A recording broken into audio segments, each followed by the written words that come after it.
Here we have the graph, or part of the graph, of y is equal to x squared again. And I want to find the volume of another solid of revolution. But instead of rotating around the x-axis this time, I want to rotate around the y-axis. And instead of going between 0 and some point, I'm going to go between y is equal to 1 and y is equal to 4. So what I'm going to do is I'm going to take this graph right over here. I'm going to take this curve. Instead of rotating it around the x-axis like we did in the last few videos, I'm going to rotate it around the y-axis. So I'm going to rotate it around. I'm going to rotate it around just like that. So what's the shape that we would get? So let me see if we can visualize this. So the base is going to look something like, that. If we could see through it, it's going to look something like that. And then this up here, the top of it, would look something like that. It looks something like that, and we care about the stuff in between. So we care about this part right over here, not the very bottom of it.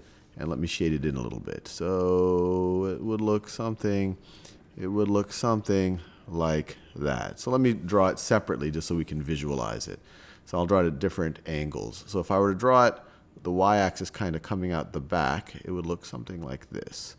It looks something like it gets a little bit smaller, like that, and then it gets cut off right over here like that. So it looks, I don't know what shape you could call it, but I think hopefully you're conceptualizing this. Let me do that same yellow color. The that's not yellow. The visualization here is probably the hardest part, but as we can see, it's not too bad. So it looks something like this. Looks like maybe a truffle, an upside down truffle. So this right, and let me draw the y-axis just to show how we're oriented. So the y-axis is popping out in this example like that. Then it goes down over here, and then the x-axis is going like this. So I just tilted this over.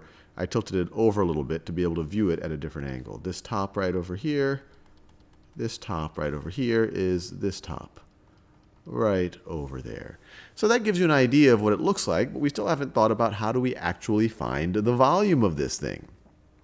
Well, what we can do, instead of creating disks where the depth is in little dx's, what if we created disks where the depth is in dy's? So let's think about that a little bit. So let's think about constructing a disk at a certain y value. So let's think about a certain y value, and we're going to construct a disk right over there that has the same radius of the shape at that point. So that's our disk. That's our disk right over here. That's our disk right over there. And then it has a depth. Instead of saying it has a depth of dx, let's say it has a depth of dy. So this depth right over here is dy. So what is the volume of this disk in terms of y? And as you can imagine, we're going to do this definite integral. It is a definite integral with respect to y. So what's the volume of this thing? Well, like we did in the last video, we have to figure out the area of the top of each of these disks, or I guess you could say the face of this coin. Well, to find that area, it's pi r squared. If we can figure out this radius right over here, we know the area. So what's that radius? So to think about that radius in terms of y, we just have to solve this equation explicitly in terms of y. So instead of saying it's y is equal to x squared, we can take the principal root of both sides, and we could say that the square root of y is equal to x. And this right over here is only defined for non-negative y's, but that's okay because we are in the positive x-axis right over here. So we can also call this function, right over here, x is equal to the square root of y, and we're essentially looking at this side of it. We're not looking at this stuff right over here. So we're only looking at this side right over here. We've now expressed this graph, this curve, as x as a function of y. So if we do it that way, what's our radius right over here? Well, our radius right over here is going to be f of y. It's going to be the square root of y.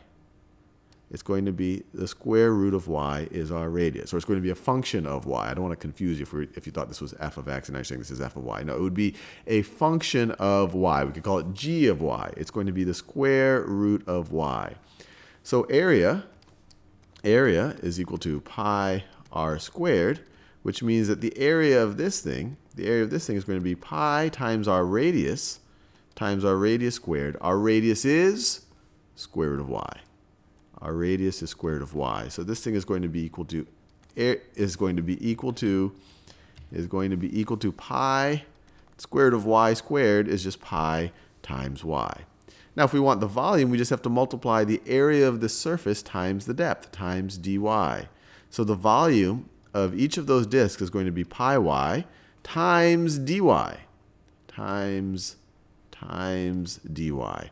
This gives you the volume of a disk. Volume of a disk. Now, if we want the volume of this entire thing, we just have to sum all of these disks for all of the y values between y is equal to 1 and y is equal to 4. So let's do that. So we just take the definite integral from y is equal to 1 and y equals 4. And just as a reminder, definite integral is a very special type of sum. We're summing up all of these things, but we're taking the limit of that sum as these dy's get shorter, or gets, I guess, squatter and squatter, smaller and smaller, and we have a larger and larger number of these disks. Really, as these become infinitely small and we have an infinite number of disks, so that our sum doesn't just approximate the volume, it actually is the volume at the limit. So to figure out the volume of this entire thing, we just have to evaluate this definite integral in terms of y. And so how do we do that? Well, it's going to be equal to, well, we can take the pi outside. It's going to be pi times the antiderivative of y, which is just y squared over 2. Y squared over 2 evaluated from 1 to 4. Evaluated from 1 to 4, which is equal to pi times, well, you evaluate it at 4, you get 16 over 2. Let me just write it out like this. 4 squared over 2 minus 1 squared over 2, which is equal to pi times 16 over 2 is 8 minus 1 half. And so we could view this as 16 halves minus 1 half, which is equal to 15 halves. So this is equal to 15 halves times pi. Or another way of thinking of it is 7.5 times pi. But this is a little bit clearer. So we're done. We found our volume not rotating around the x-axis, but rotating around the y-axis, which is kind of exciting.